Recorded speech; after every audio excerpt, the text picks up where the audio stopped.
and absence of our dear president at the time, Alhaji Musa Yar'Adua. May God bless his soul, a great man. Yes. But the Constitution had been breached, and the templates for orderly transmission of power had not been adhered to for a number of reasons. And the country was sliding into anarchy and chaos, given the Nigerian penchant for sentiments and divisions. At that time, I was in the House of Reps. Abanas, your national president, was my colleague. It took men of courage to come together at the time to say the right thing has to be done. And that was the tradition we had in the National Assembly at the time. Our colleagues were doing theirs, led by Senator Bala Mohammed, and we in the House of Reps. He was our chairman. Please, a special round of applause for him. And we put together the Nigeria First Forum. So our quest for a democratic Nigeria, an inclusive Nigeria, Nigeria under the rule of law is not something that started now. Way back. And in that atmosphere of distrust and sentiments and recriminations, in that midst of that crisis, I also got to see what is possible about Nigeria. And in fact, that from all parts of Nigeria, you have people, good people, deeply democratic, who love Nigeria dearly, from all parts of this country. I saw it. And that's why we never lost faith. And I must tell you, even today, in the midst of our challenges, we should not lose faith in our country. Abba Anas Adamu from Jigawa, when we put the group together, well, he said I was the leader, but he was the chairman. Himself, and after those events, himself and the Honorable Dr. Sani Abdu from Bauchi State. You see, this is why I don't believe. I will never lose faith in this country. Always continue to believe in it. In every state, in every local government, in every community, you have people, good people, who will say no when things are wrong and say no is the right answer. You find them if you look carefully. They were the people. The motion to make President Jonathan, then Vice President, was moved by Honorable Dr. Sani Abdu from Bauchi State. Then even from an opposition party. And then the group was led, and that motion was seconded by my brother, Right Honorable Abba Anas Adamu. And since after that time, I called all of them, not just my friends and colleagues. I said, they are my brothers. And in the case of Abba Anas Adamu, I say he's my in-law. I will have a wife waiting for him from Bayelsa State.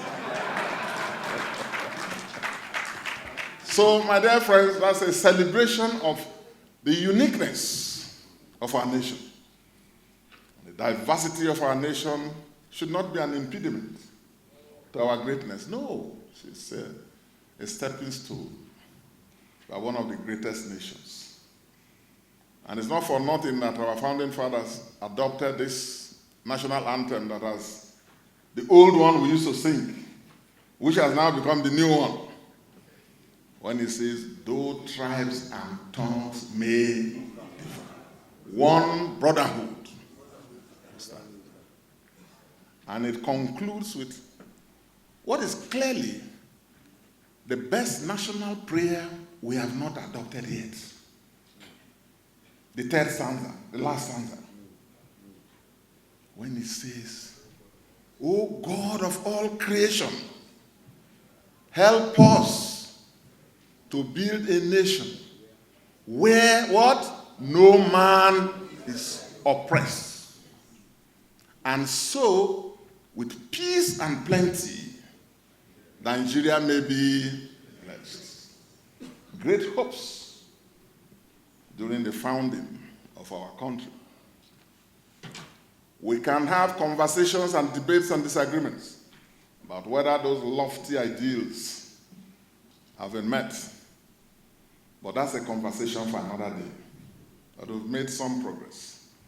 So, Mr. Chairman, Abba Nasadamu, thank you for your continuous belief in our country and for doing what you are doing. I recognize all members of your team, all the executive members, all the chapter chairmen of the alumni, the various polytechnics. When you were all being called, I was keenly watching and observing. And this truly is a meeting of those of you who have passed through the polytechnic system in this country, and it's very encouraging. And to all other members of the high table, in no particular order, and all of you, my brothers and sisters, all of you who have found time, members of FONPA, and others who have found time to be here. I want to join the chairman and his team in welcoming all of you, particularly the chairman of this occasion and the royal father, our father, my Lord Justice Bage, Emir of Lafia, and all of you for finding time to be here. But Mr. Chairman, I want to also thank you on behalf of myself and my family for you and your association for extending this invitation to me to give me an opportunity to share, not to give a lecture, as you read out in your program. Because as you know, unlike you people, I'm not a lecturer, unlike the chairman.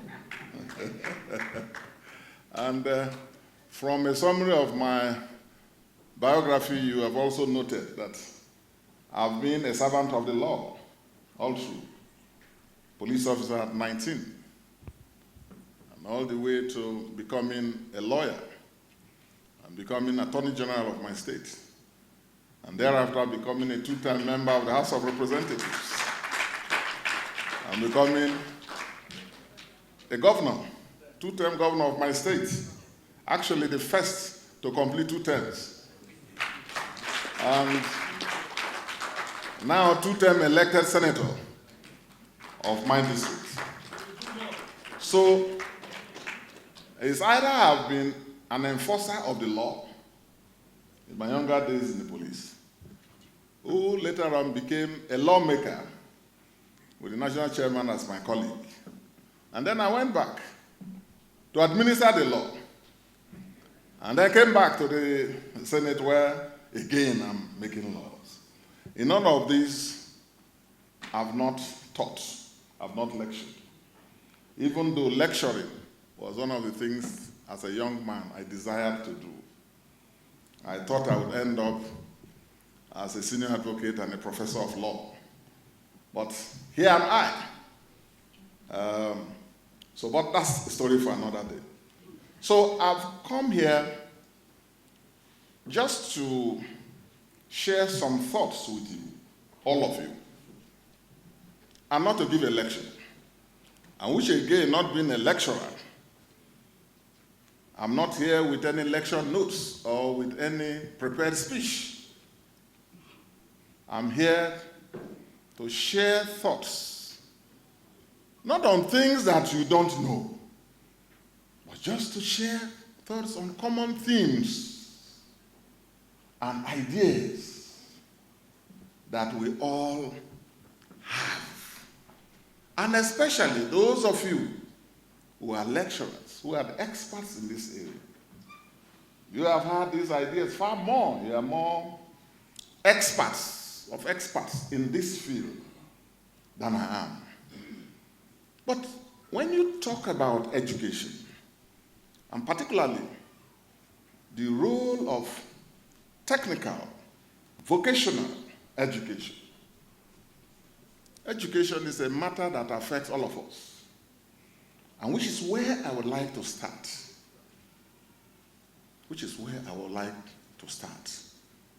And I want to start also by thanking you, Mr. Chairman, and all of you in FOMPA for putting this body together.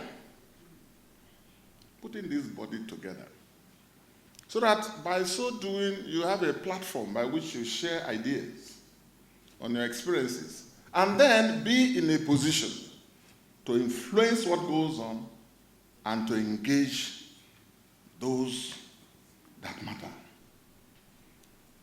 I always tell people, if you want to assess the performance of a government, if you want to assess any president or governor or chairman, or you want to assess how ready a society, a nation is, you look at what they do, the investments they make in education. And for 8 years as governor, I was saying the same thing over and over again. That look, it's good to build roads, and I built a lot of roads.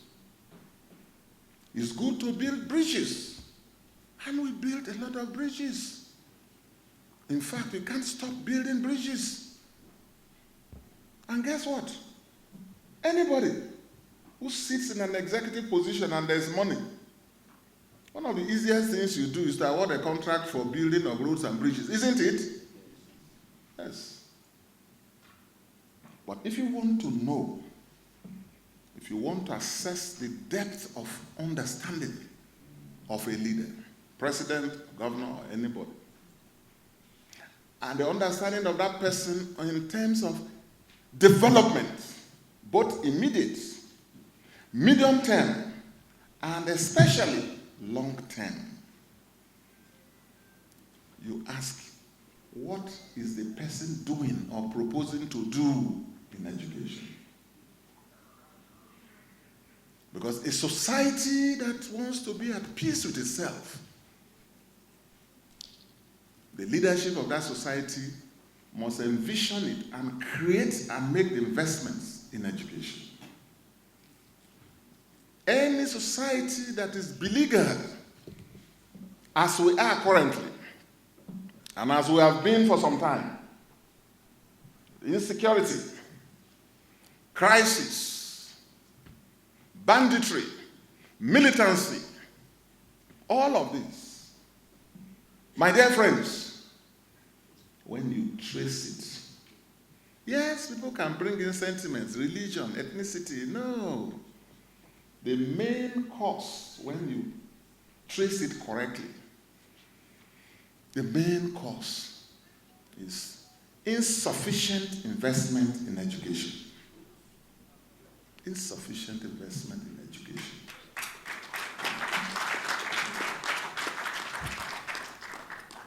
And so, when you say you want a society that will be peaceful, you've got to invest in the schools that will teach those values. I know parents have their roles to play. Traditional systems and all of us in our societies have a role to play.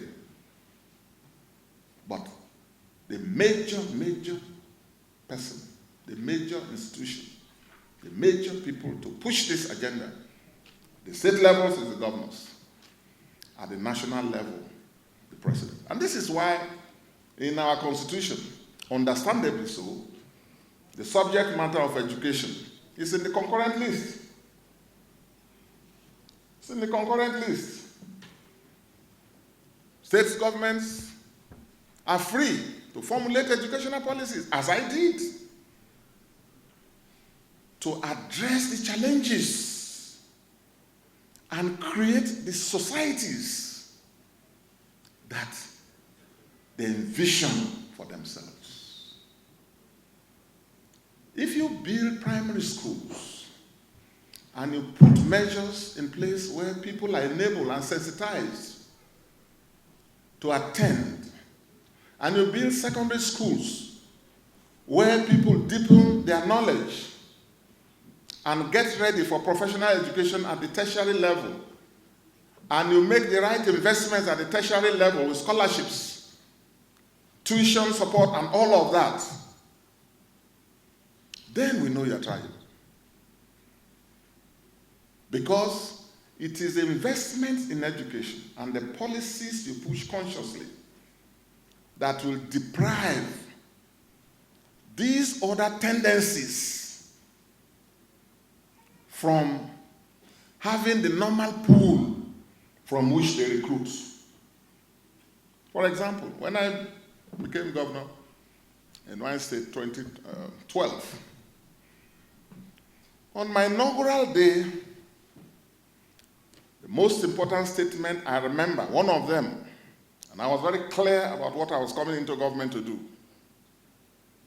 a declaration of a state of emergency in education. So the number one challenge I want to address is education. Free, fair, and I followed it up. How? By law, I had to create the Educational Development Trust Fund. It's one of the few states in Nigeria that has it. Educational Development Trust Fund, by which everybody in the state pays a levy that goes to fund, create that fund. Because the funding of education, particularly when you make it comprehensive to include vocational, science, and technical education, is expensive. I say, yes, the government will do its part, but everybody in this state must also. And of all the people in the public service, I paid the highest as governor. The judiciary, everybody paid. And then I said, look, by that law, we are dedicating 5% of our IGR to fund the Education Development Trust Fund. I have to, by law, create that and ring-fence it in such a way that it will be sustained even after my tenure. And I can report to you to all, it is still working well. It's still running. And what did we do with that fund? You see, I knew that if a young man does not have access to education, primary level, and is in the village, our villages where the chairman and my brother Abanas has told you, it will take you hours on the ICs to get to them. So you can imagine the access to education in those hamlets and communities far-flung between islands, separated by water bodies. So I had to make it compulsory. Because any educational investment, as I used to say to people, and I will repeat that statement I've made over and over, the only investment you make that does not decay or depreciate with time, Chairman, is an investment in education. That's why it's good when people showcase roads they build, bridges they build. Fine. I did all of that. Build an airport in that swampy terrain, and several things, roads, bridges, flyovers, and so on. But I never lost sight of what will form the basis and the foundation for the economy, the knowledge-driven economy of the future. We must envision that future, because that future is already here with us. A knowledge-driven economy which only those who have the right knowledge and skills can participate in. Even now, with these computers and gadgets and so on, people of our generation, people slightly older, if they don't learn a few things, they become functional illiterates, isn't it? All our children don't know how to manipulate these things better than us. So imagine what will happen in the next 10, 15, 20 years, 50 years, when people don't have exposure to basic education. It's crisis, and it's already happening. So I decided to fight militancy, criminality in different ways. First, by pushing the frontiers of education. And I used to talk about it as democratization of education. That, as far as I'm concerned, and as far as any leader who means well should be concerned, access to education, health care, these are action, democratic rights of the people. My Lord Justice Bagge, our royal father, will agree with me that the makers of our constitution, there's a part of it that they called directive principles and policies of state policy. If you go there, although the courts have said that they are not justiciable, by that they mean that you cannot sue any governor or president. But even that, I think, over time will change, because we political leaders are in office just to do that. With time, it will change. But I can understand why the justices feel it should not be a justiciable right, so that everybody will not be suing people to explain and so on and so forth. But the point should be made that we are in office. Everyone is elected in office, various offices, precisely because of that. Because if you are not there to expand the frontiers of education, to equip your people with the capacity to survive and participate and actualize their human potentials, then what are you there for? And no route takes you there except investing in education. But on the security bit, when I took over as governor, in the midst of militancy, cultism, criminality of all sorts, people were being slaughtered, 3, 4, 5 on the streets. And as a law enforcement man and a man of the law, I knew that I will enforce the laws. Everybody knew that. All criminals knew that the day I became governor, that there was going to be a change. Clear. No politicization of security. I was clear about it. And what we did on security, second to none, is there. And it came down. But I knew that fighting crime without fighting the causes of crime and criminality was not enough. It's good to fight crime and criminality, but it's better if you fight the causes of crime and criminality as well. And how do you do that?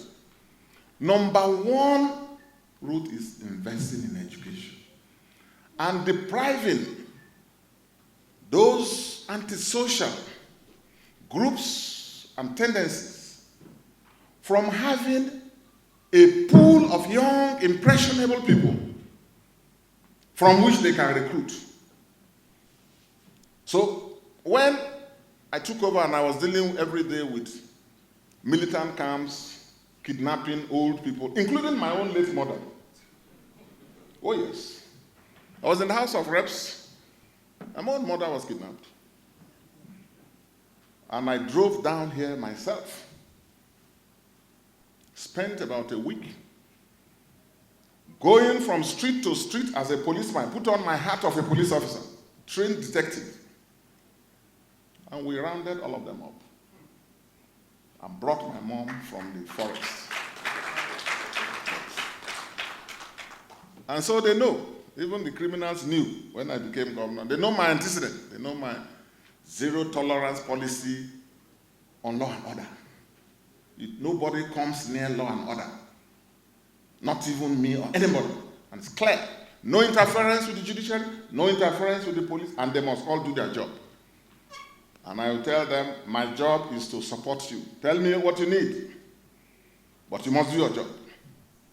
So everybody knew what I was going there for. But like I said, I also knew, and I would like all our leaders to know, getting late, but never too late. Better to be late than never. That the young man in the militant camps or the bandits in Kaduna or Zamfara or Sokoto, all those people that are doing what they are doing in Boko Haram in the northeast and all of that, all forms of criminality, is a manifestation of insufficient investment in education. All. And those people, a number of them, must be seen as, yes, they are culprits.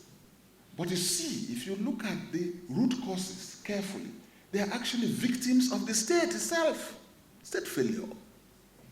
Because it will take an insane young man to hold an AK-47 in the creeks of the Niger Delta. That was how I saw it, and I dealt with it. To stay and wait to plan to kidnap an 80-year-old, 90-year-old man or woman. I said, no, this is not normal.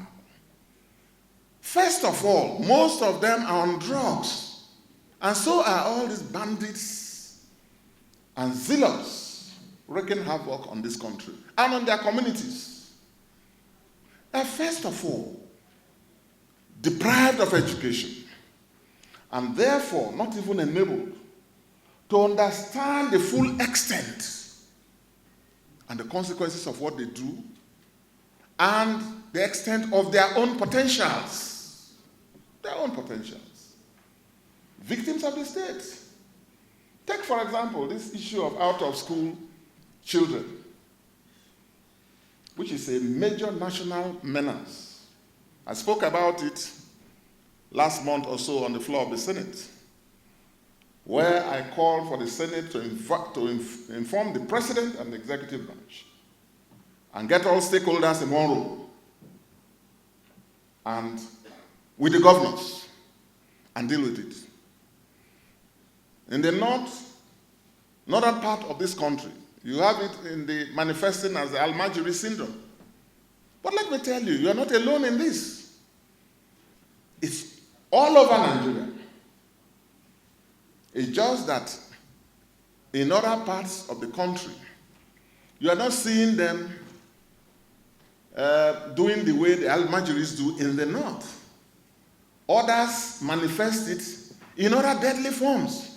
Cultists, armed robbers, and all kinds of petty criminals. If you stop on the hold-up in major cities, you see. So it's a major national catastrophe. I was telling a friend from the north, and I say, your situation is even better.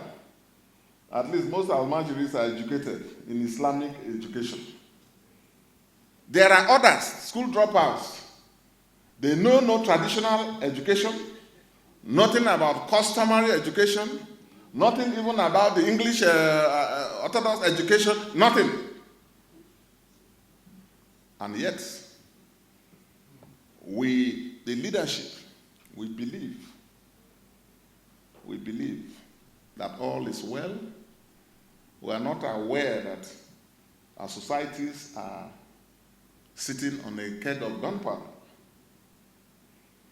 If you send your children to Oxford and Cambridge or Harvard, when they come back, are they not coming to see these ones?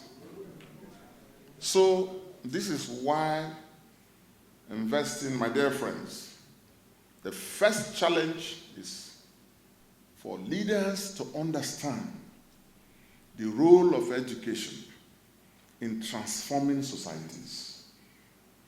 And that if there's one factor, one sector that we need to revolutionize, as we try to do in our small way in Bayelsa, is education. And with that Education Development Trust Fund, look at what I did. I appointed competent people. Professor Nyesom was the one I put in charge, former minister, a man nobody will go and bend. I said, you have free hand to run this fund that we have created. Nobody will give you any orders, including me. And if anyone in my government tries to do so, let me know. You are to run this according to your knowledge because we trust you. And I now started to build primary schools all over. Build teachers' quarters, all the communities. Because I knew that when people are posted to rural areas, most of the teachers decline to go. I said, yes, they must go, we will insist on it, but I will have a duty to create enabling environment. So we built, the headmasters had 2-bedroom flats.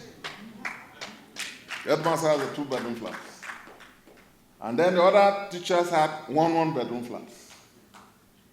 And I met with all the traditional rulers and said, it's your duty to take care of and support them. Any teacher who does not go to work, traditional rulers, it's your duty in the community to report to me. And I set up a template like that. And which is why traditional rulers too, my Lord, you people have a lot of work to do, and it's unfortunate that the constitutional system we have created has not recognized that. As governor, I did. Not only because of my royal background, but I know, for example, if you want to know what is going on in communities, you can't do so from the government houses. No. So I did a reform of the traditional system, where every traditional ruler in charge of a community, no matter how small, I gave them recognition and put them on salaries. And made a law that says no politicization. Nobody removes them. So when I see people removing governors and playing politics with traditional rulers, I'm appalled. They have a lot of work to do, security-wise, and monitoring things and letting us know. But in education, that's it. I now build secondary schools. Boarding schools for the first time, my friends. I said, no, we can't raise the quality of young people we want to raise this way with these schools. No. So we built model secondary schools. I think I built about 15 of them in every local government. Some local government, depending on the population, we have 2. And these ones had boarding facilities for the first time in my state. And we now met with the headmasters. Your duty every year is to recommend the best boy and the best girl for secondary education. They will be taken in a pool, write exam, and they will be put in the model schools. And that was the beginning of the revolution. In those model schools, all of them that were kept there were fed free 3 times a day. No state, I'm aware, has embarked on a revolutionary approach to education like that. None. 3 times a day, thousands of them. How did we get the funding? From the Educational Trust Fund that I established by law. So I tied it up to it. We provided school uniforms for them, computers, and so on for them. In one of them, the flagship, I called it the John National Academy and put it at the late Adakaburu's community to inspire young people. Before I left, the John National Academy had a population of 1,500 students. That one school alone. And all of them from parents I didn't know from Adam. Selected purely on merit. Where to do that. And then we now set up the Tertiary Loans Board. Tertiary Loans Board. I'm happy that President TINUBU, 10 years after what we did in Bayelsa, has started the Students' Loan Board, and I vigorously supported it in the National Assembly. And because of my passion, I chaired the technical committee of both chambers to work on the final document that was passed. And I'm happy that a few students are benefiting from that. Then we also built 2 universities. I'm talking of investing in education, my friends. 2 universities.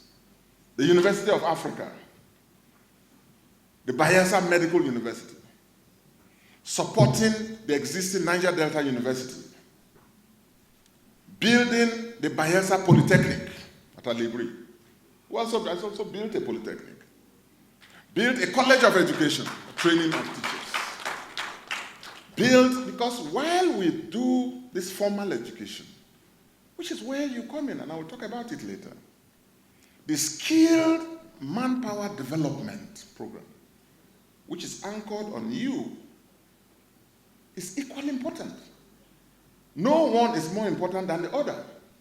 As a matter of fact, the polytechnics and institutions that are to turn out skilled manpower, if you ask me, may very well be more important.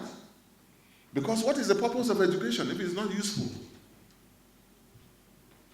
So we built a school of tourism and hospitality development. The Minister of Tourism came to commission it for me. The John National Academy, I brought General Gowon to commission it, our father. So it was education, and set up by law the Board for Science and Technical Education. By law. For them to have 5% of the IGR and then pursue and develop science education. And sent over 4,000 scholarships. How can people be, you're a president or you're a governor for 8 years, 4 years, no scholarships?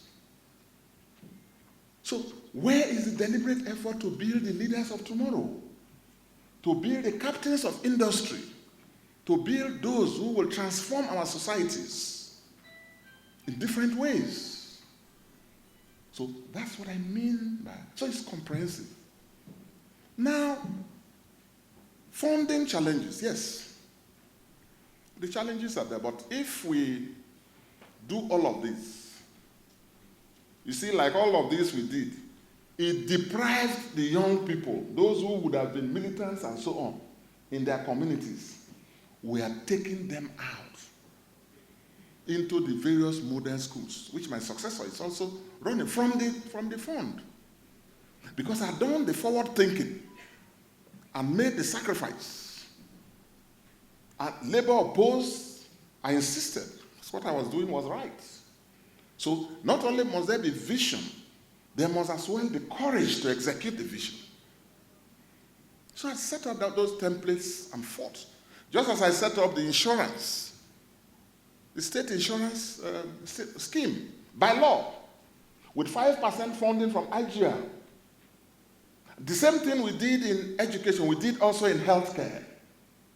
So you see, my dear friends, we get quite passionate when we talk about the failures of government, and by all of us, in investing or making the right investments. Mr. Chairman, you are from, with your experience, is it not a shame in this country that we have a school like Barewa College? All the schools that the colonial masters, even our colonialists, set up, and missions, not governments, the Catholic Church, the Anglican Church, and colonial authorities. Government College Omoyele, Government College Ughelli, Government College, all these top, Queen's College, King's College. We, Nigerians, we have underfunded all of them. Is it not a shame?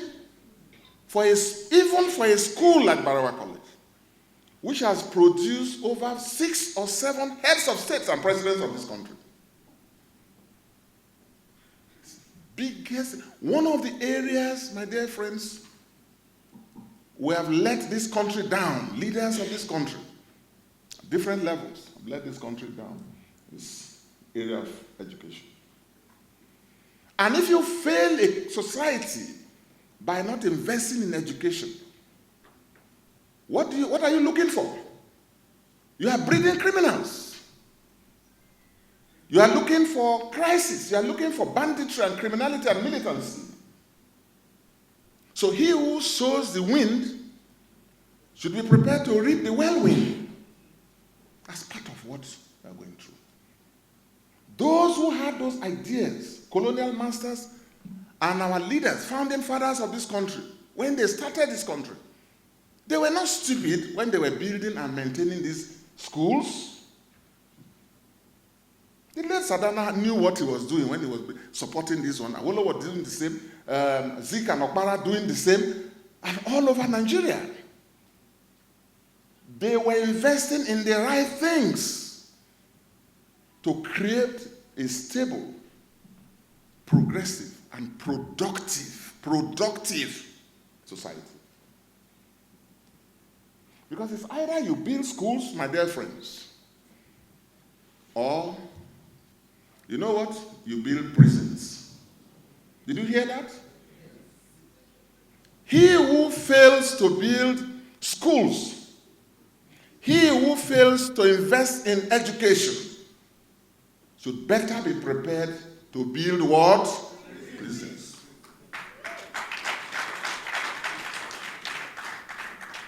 If you take the development template of any nation, you will see that at the end of everything, the entire development agenda will be anchored on education. Skills, vocational, they will look for it, fine-tune it, regulate it, fund it. People are pushing money. Recently, last week, when the American government under Donald Trump, and you know, he promised to make America great, and he has started making America very, very great. He threatened to cut off funding from Harvard, the world's #1 university. Did you people hear the amount involved? In one fell swoop, $2.something billion withdrawal. In other words, the American taxpayers and the American government, as wealthy as Harvard University is, they are funding it with over $2 billion, $3 billion every year. What are we talking in Nigeria and in Africa? We're still sleeping. Those young people on the streets and in the forests and in the creeks are victims of Nigeria's failure of leadership.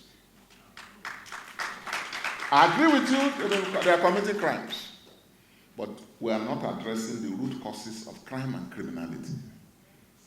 In them and among them, my dear friends, you have lawyers and scientists and professors, physicists, medical practitioners, the Dangotes among them.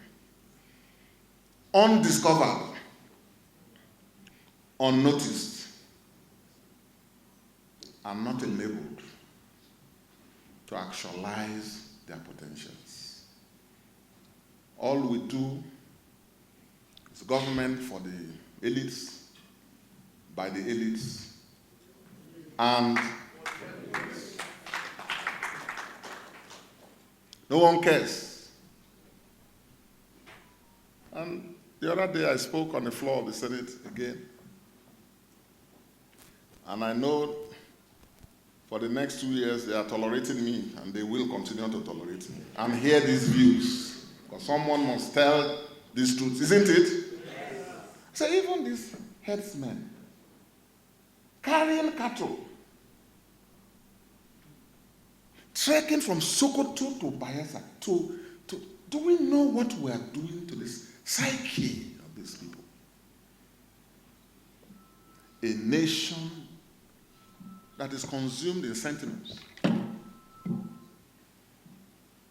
not having focus to address the real issues that matter.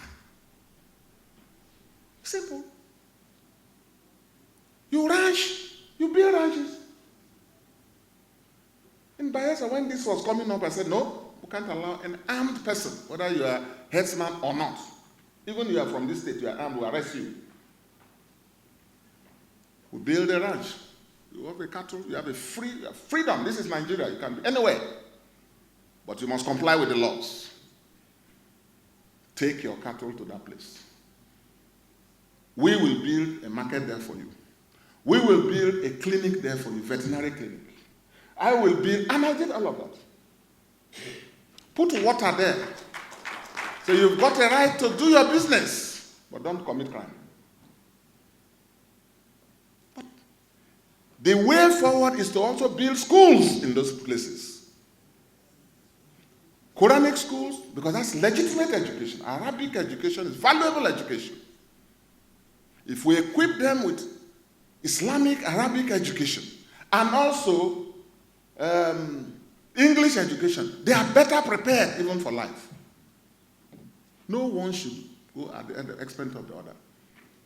But you need leadership and focus to do some of these things. Now, rounding up, because like I said, I didn't come for election. I